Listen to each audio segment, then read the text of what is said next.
28 अप्रैल 2003 को राजस्थान में अजमेर जिले के सावर पुलिस स्टेशन में शाम के समय 5:15 पर किसी अनजान व्यक्ति ने फोन किया।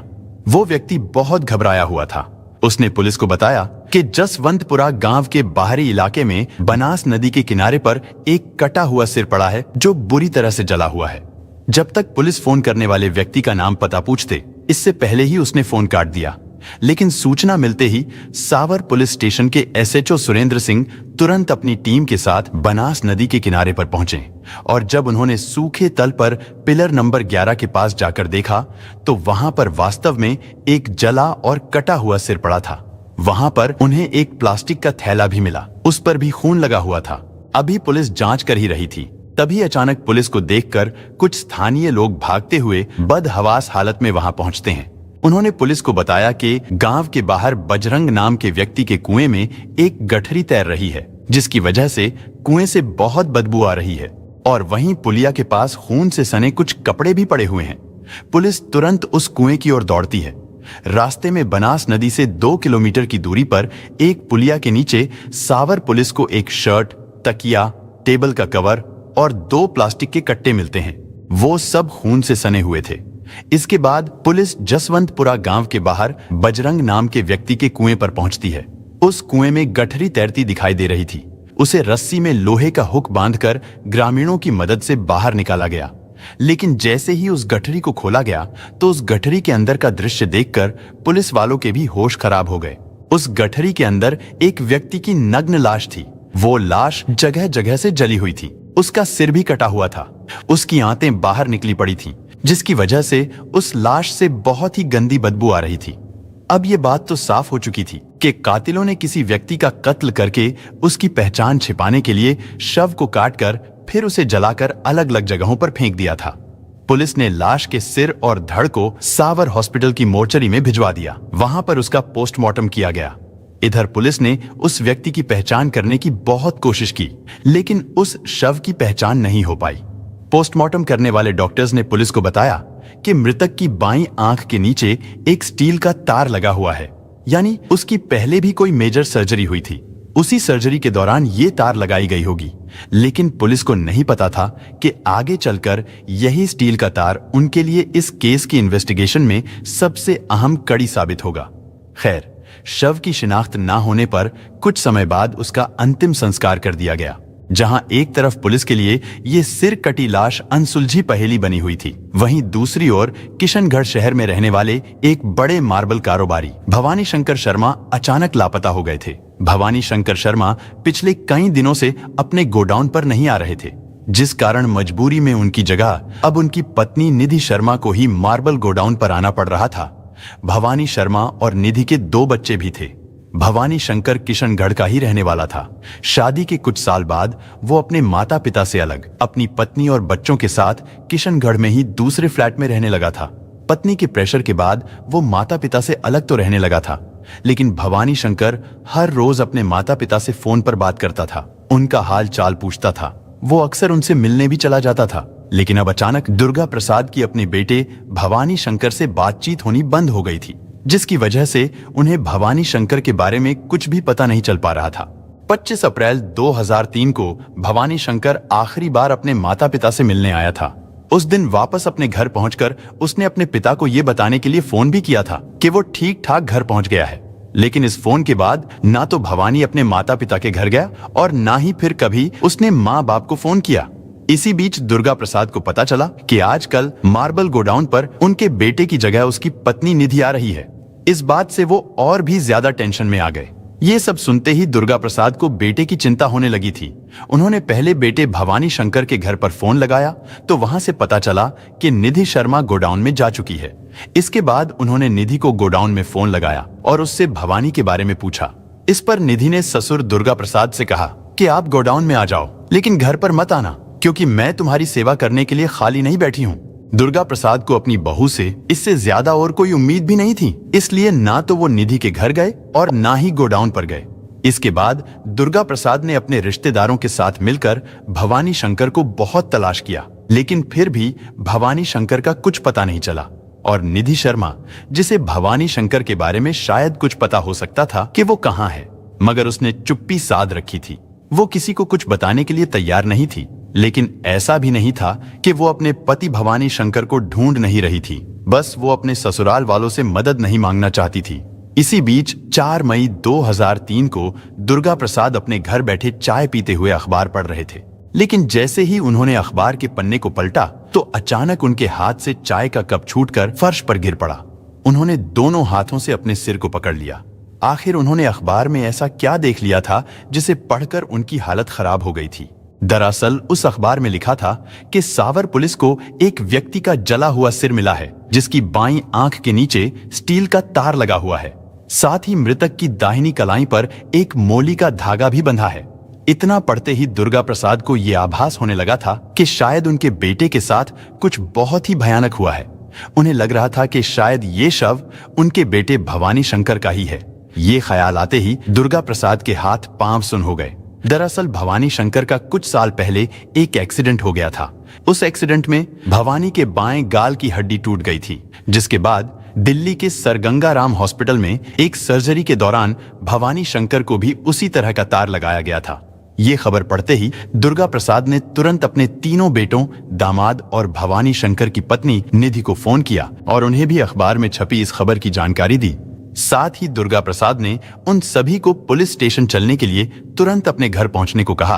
उनके बुलाने पर सब रिश्तेदार आ गए थे, लेकिन भवानी शंकर की पत्नी निधि नहीं आई थी। ऐसे में उसे उसके घर से ही पिकअप किया गया। निधि ने उनके साथ चलने से पहले अपने घर के सभी कमरों को लॉक किया और उनकी चाबियां अपने साथ लेकर पुलिस स्टेशन चली गई। जब परिवार के सभी लोग सावर पुलिस स्टेशन पहुंचे तो दुर्गा प्रसाद ने पुलिस को बताया कि उनका बेटा भवानी शंकर शर्मा पिछले 8 दिनों से लापता है। दुर्गा प्रसाद ने पुलिस वालों को अखबार में छपी उस खबर और स्टील वाली तार के बारे में भी बताया। साथ ही उन्होंने उस लाश को देखने की भी मांग की। पुलिस ने उन्हें बताया कि वो लाश पूरी तरह से गल चुकी थी, इसलिए हमने उस शव का पूरे रीति रिवाज के साथ अंतिम संस्कार कर दिया था, लेकिन हमने उसके पास से मिले कपड़े और कुछ सामान को संभाल कर रख लिया था। वो सामान हम आपको दिखा देते हैं। लेकिन जैसे ही पुलिस ने खून से सना कपड़ों का वो थैला निधि और दुर्गा प्रसाद के सामने रखा तो निधि उस थैले को खोलने से पहले ही जोर जोर से चिल्लाने लगी कि ये कपड़े उसके पति भवानी शंकर के ही हैं। एसएचओ सुरेंद्र सिंह को निधि की ये हरकत थोड़ी अजीब लगी, लेकिन वो किसी नतीजे पर पहुंचने से पहले और ज्यादा पुख्ता सबूत चाहते थे। दुर्गा प्रसाद ने खून से सनी शर्ट को देखकर कहा कि हाँ, ये कपड़े भवानी शंकर के हैं।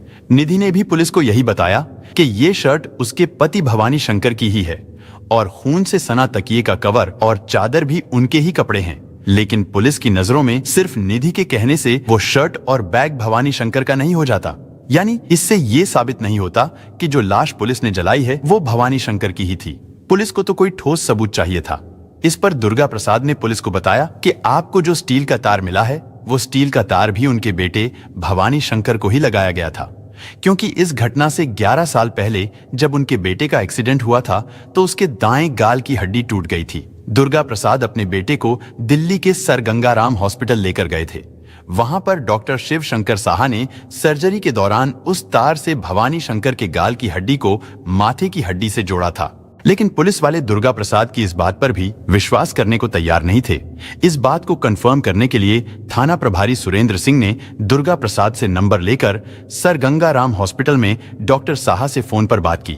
डॉक्टर साहा ने पुलिस को बताया कि हाँ, आज से करीब 11 साल पहले उन्होंने ये स्टील का तार भवानी शंकर को सर्जरी के दौरान लगाया था।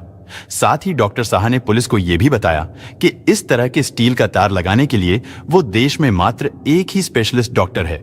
उन्होंने बताया कि पूरे राजस्थान में उन्होंने अब तक मात्र 3 लोगों को ही सर्जरी करके ऐसा स्टील का तार लगाया है।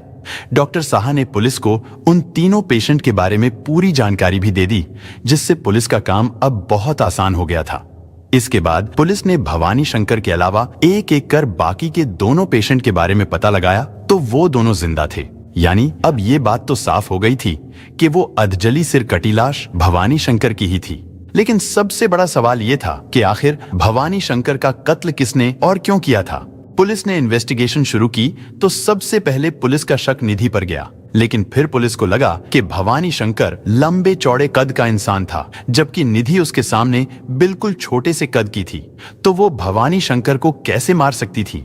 और सबसे बड़ी बात ये कि निधि अपने पति को इतनी बेरहमी से क्यों मारेगी, क्योंकि उनके तो 2 बच्चे भी थे। इसके बाद पुलिस ने भवानी शंकर और निधि उन दोनों के परिवारों को एक साथ बिठाकर उनसे पूछताछ शुरू की तो दोनों परिवार के लोगों ने एक दूसरे पर ही उंगलियां उठानी शुरू कर दी। मृतक भवानी शंकर की पत्नी निधि ने तो यहाँ तक कह दिया था कि उसके ससुराल वाले यानी भवानी शंकर के माता पिता और भाई उसके पति भवानी शंकर की प्रॉपर्टी और कारोबार को हड़पना चाहते थे। लेकिन जब पुलिस ने भवानी शंकर के परिवार वालों से पूछताछ की तो उन्होंने पुलिस को बताया कि भवानी शंकर और निधि शर्मा की शादीशुदा जिंदगी में कुछ भी ठीक नहीं था। वो दोनों अक्सर लड़ते झगड़ते रहते थे। निधि भवानी शंकर पर बहुत ज्यादा शक करती थी और उसे अपने माँ बाप के पास भी नहीं जाने देती थी, यानी उनसे मिलने नहीं देती थी। भवानी शंकर के परिवार वालों ने पुलिस को ये भी बताया कि निधि का भाई और उसके परिवार वाले उन दोनों की जिंदगी में कुछ ज्यादा ही दखल देने लगे थे। पुलिस को ये भी पता चला कि निधि का भाई यानी भवानी शंकर का साला उसे फोन पर धमकी देता रहता था कि जीजा जी तुम मेरी बहन के साथ ठीक नहीं कर रहे हो। इन सब बातों से पुलिस का शक अब सीधे निधि और उसके परिवार वालों पर गहराने लगा था। इसके बाद पुलिस सबसे पहले निधि के भाई को उठाकर पुलिस स्टेशन लाती है और उससे पूछताछ करने की कोशिश करती है, मगर वो पुलिस के एक भी सवाल का जवाब ठीक से नहीं दे रहा था। लेकिन जब पुलिस निधि के सामने उसके भाई से कड़ाई से पूछताछ करती है तो भाई पर सख्ती होते हुए देखकर निधि जल्दी ही टूट गई। और फिर निधि ने पुलिस को जो बताया उसे सुनकर पुलिस वालों के भी दिल दहल गए। निधि ने बताया कि उसी ने अपने पति भवानी शंकर का कत्ल किया है। और जब पुलिस ने उससे पूछा कि तुमने ऐसा क्यों किया, तो निधि ने पुलिस को बताया कि उसे शक था उसका पति भवानी शंकर अय्याशी करता है। वो फ्लाइट से मुंबई और दिल्ली के नाइट क्लब में जाता है। निधि को इस बात का भी शक था कि भवानी शंकर के कई महिलाओं के साथ अवैध संबंध हैं। निधि को सिर्फ शक था, उसके पास कोई सबूत नहीं था। साथ ही उसे ये भी डर था कि भवानी शंकर अपने परिवार वालों से बहुत प्यार करता था। उसे लगता था कि कहीं भवानी शंकर अपनी सारी प्रॉपर्टी और अपना बिजनेस अपने परिवार वालों को ही ना सौंप दे। निधि ये सारी बातें अपने भाई और माँ बाप से भी शेयर करती थी। लेकिन फिर एक दिन अचानक उसने अपने पति भवानी शंकर को मारने का खतरनाक प्लान बनाया। निधि ने बताया कि उसने अपने ड्राइवर और भवानी शंकर के दोस्त अशोक वैष्णव के साथ मिलकर घर के अंदर ही अपने पति भवानी शंकर की हत्या कर दी थी। निधि ने भवानी शंकर के दोस्त अशोक वैष्णव को भी रुपयों और गाड़ी देने का लालच देकर इस कत्ल में शामिल कर लिया था। असल में भवानी शंकर ने अशोक वैष्णव को एक गाड़ी फाइनेंस की थी। निधि ने अशोक को यही लालच दिया था कि अगर वो भवानी शंकर के कत्ल में उसका साथ देगा तो उसे फाइनेंस के रुपए नहीं चुकाने पड़ेंगे। इतना ही नहीं, निधि ने उससे ये भी कहा था कि वो उसे रुपयों से मालामाल कर देगी। बस इसी लालच में आकर अशोक उसका साथ देने के लिए तैयार हो गया था। इसके बाद जब भवानी शंकर शाम को अपने गोडाउन से घर वापस आया तो निधि ने सबसे पहले भवानी शंकर के जूस में नींद की गोलियां मिलाई। उस जूस को पीते ही भवानी शंकर बेहोश हो गया। इसके बाद निधि ने अशोक को आवाज लगाई। अशोक अपने साथ एक कुल्हाड़ी भी लेकर आया था। अशोक ने बेहोश पड़े निधि के पति और अपने दोस्त को कुल्हाड़ी से वार करके कत्ल कर दिया। अशोक ने अपने जिगरी दोस्त भवानी शंकर के धड़ और सिर को कुल्हाड़ी से अलग कर दिया था। गर्दन अलग होते ही भवानी शंकर के शरीर से खून का फुवारा छूट गया। उसके खून को उन्होंने एक प्लास्टिक कैन में भर लिया और जब इससे भी उनका दिल नहीं भरा तो वो दोनों उसकी बॉडी को नीचे बेसमेंट में ले गए। वहां पर उन्होंने उसकी बॉडी को जलाने की कोशिश की, लेकिन भवानी शंकर की बॉडी पूरी तरह से नहीं जली थी। इसके बाद वो दोनों भवानी के सिर को छत पर लेकर गए। वहां पर उन्होंने भवानी के सिर को गैस बर्नर पर रखकर उसे पूरी तरह जला दिया, जिसके बाद उन्हें पूरा विश्वास हो गया था कि अब कोई भी उस सिर की पहचान नहीं कर पाएगा।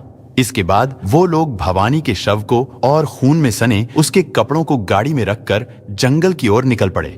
जिस कुल्हाड़ी से भवानी शंकर का कत्ल किया गया था, उन्होंने उस कुल्हाड़ी को एक बबूल के पेड़ के नीचे फेंक दिया था। रात के करीब 2 बज चुके थे। अशोक और निधि भवानी की लाश को लिए इधर उधर भटक रहे थे। क्योंकि उनका प्लान ये था कि वो लोग भवानी की लाश को बनास नदी में फेंक देंगे। लेकिन जब वो लोग बनास नदी के पास पहुंचे तो अचानक अशोक को गश्त कर रही पुलिस की गाड़ी के सायरन की आवाज सुनाई दी। वो पुलिस की गाड़ी उनकी तरफ ही बढ़ती चली आ रही थी, जिसे देखकर निधि और अशोक बुरी तरह घबरा गए। वो लोग भवानी शंकर की लाश को छोड़कर भागने ही वाले थे, लेकिन तभी उन्हें एक कुआं दिखाई देता है। जल्दी जल्दी में उन्होंने भवानी के धड़ को उस कुएं में फेंक दिया। फिर थोड़ी दूरी पर वो लोग उसके कपड़ों को भी फेंक देते हैं और सबसे आखिर में उन्होंने उसके सिर को भी फेंक दिया।